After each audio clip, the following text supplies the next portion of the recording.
ซอยลูกแต่เป็นคนไปตาลคนหัวล้านนี่ก็ซอย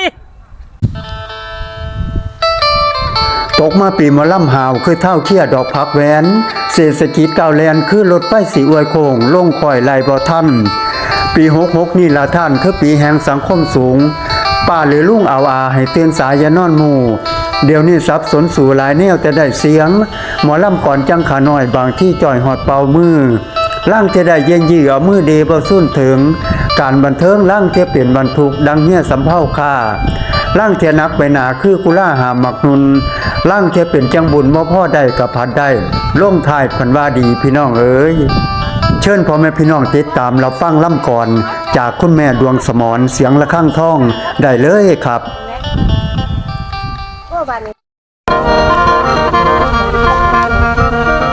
ขอกราบสวัสดีค่ะหมอลำดวงสมรเสียงระฆังทองคือเก่าค่ะมาบัดนี้มาในแนวอนุรักษ์วัฒนธรรมคือเก่าขอเป็นล่ำเกี่ยวเนาะค่ะเนาะเป็นอนุรักษ์วัฒนธรรมไว้คือเก่าเนาะค่ะเนาะเชิญฟังล่ำเกี่ยวค่ะ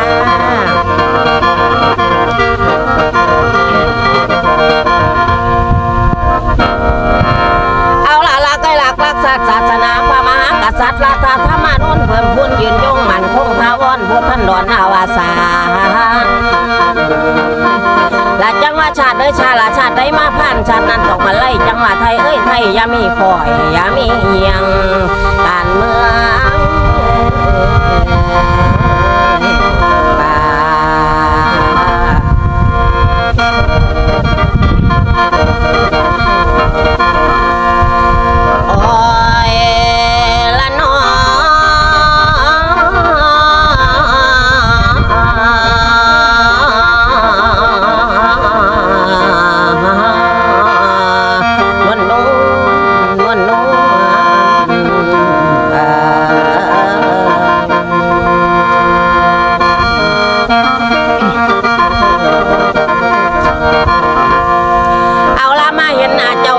ก็อยากขอเกี่ยวเบิ่งจักหน่อยซะฮะนี่หมอลำไพศาลเอาหักกันไว้ดีกว่าสั่งกันน้อยเนาะ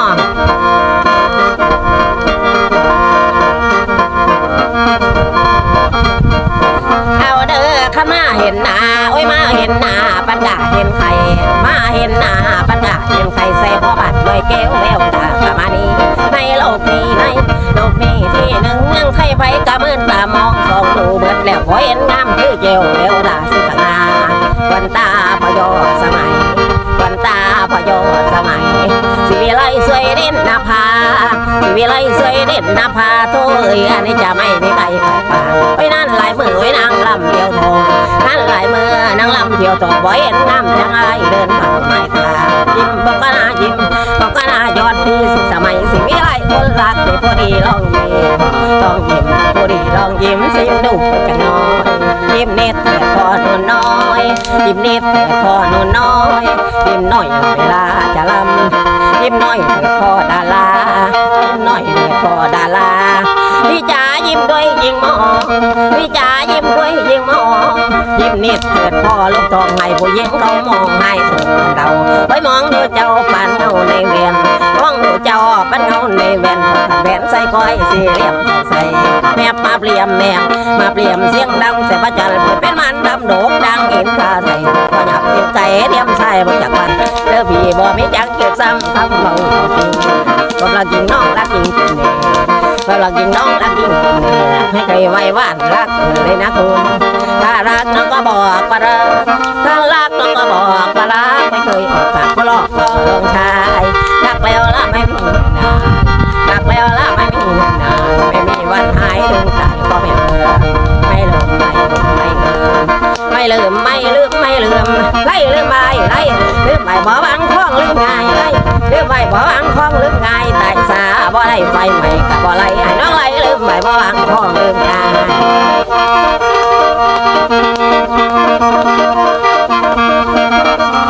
เอาอันนี้เป็นภาคเกี่ยวไปไล่กับบ่ดีเกี่ยวไล่มันไม่ยากบาดนี่เดินดงนิทานสู้ผู้เฒ่าเขาฟังจักหน่อยสักวันนั้นอย่างเอาเงาหมอแค้น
กเสื้อว่าวันตาโศกพังเด็ดผู้เจ็ดเสื้อลักษณะพังหมอแพทย์ผู้แปดเสื้อว่าสากจำพูคนดูย่ามหาเลือเขียนบันเทือกมาขอสารในโรงทหารไปมอบสร้างพวกขายางเดินมาทรงสันตานี่ให้พวกข้าได้มาขอทาน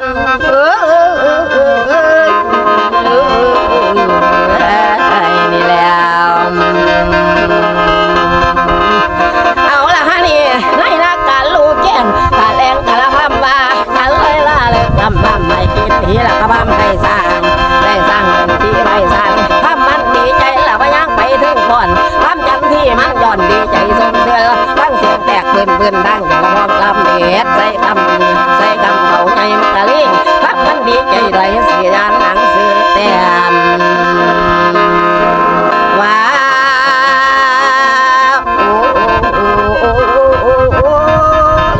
เจ้าโคตรตรงลงบางงางข้าวเพียกูเอ้ย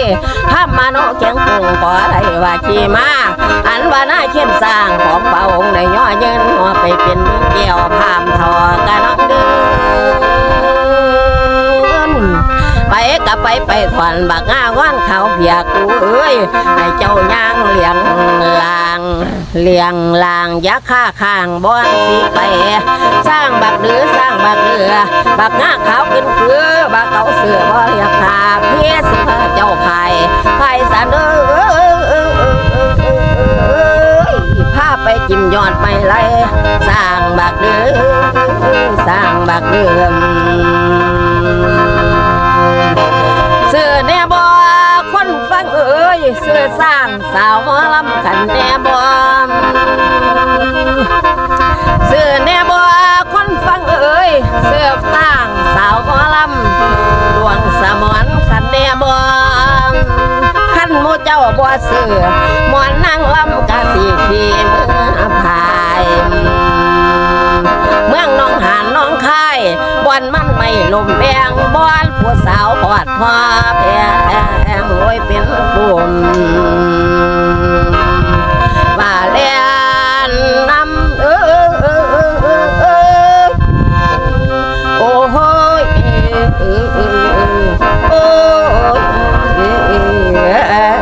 ลันนาไป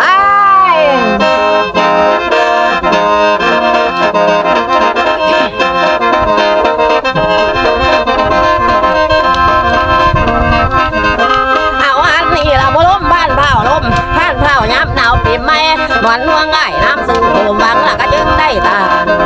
งเวลาทรงย่างสารจึงได้ตั้งเวลาทรงย่างสารอธิษฐานหนึ่งแฟนส่งไปหลายด้านจักรวาลล้วนน้องเมืองไทยไต่ตั้มสาวบ่ลำเป้าอื่นเพิ่นได้วันจองพี่เรียกน้องได้ทรงสารเสียงสำเนียงไล่ลำต่อเพลงลงซอนขอพรเทวาบันดาลขอพรเทวาบันดาลสงสารเมตตาสักครู่โดนขอบันดาลนำสารส่งไปเอาไปเอาไปสมฤทัยหัวใจรอคอยสมฤทัยหัวใจรอคอยเฝ้าคอยลาอยู่ทุกเวลาเมตตาสงสารฉันด้วยคำหน่วยไว้ใช้เถิดนาขอเมตตาช่วยดลบันดาลหากนำสารละของน้องไปให้ถึงแฟน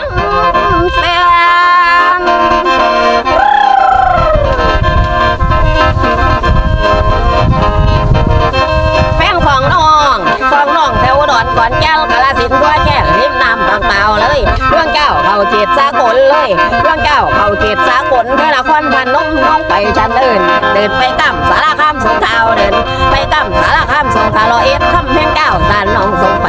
ยาโสธรนั่นก็ได้บอกข่าวยังสันมองงานนำกะละเสียงเลยเดิน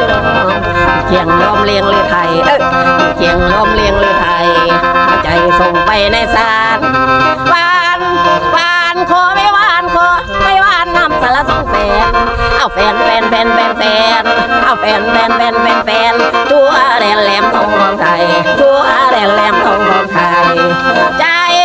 ใจละของฉันรอคอยเล่นลอยลาไปถึงทุกที่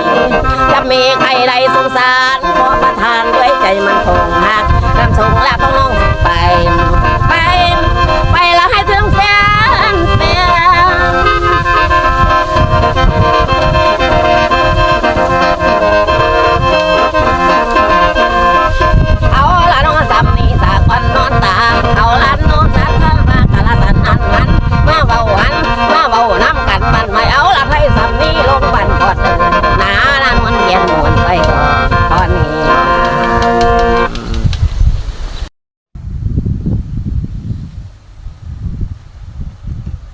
อกราบขอบพระคุณสำหรับพ่อแม่พี่น้องที่ติดตามเป็นกำลังใจ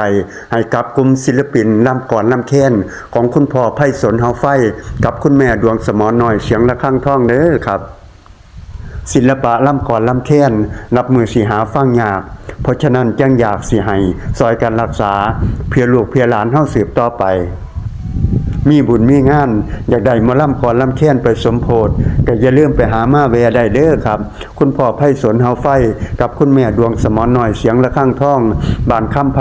ตำบลหนองแวงอำเภอสมเด็จจังหวัดกาฬสินธุ์ครับหมายเลขโทรศัพท์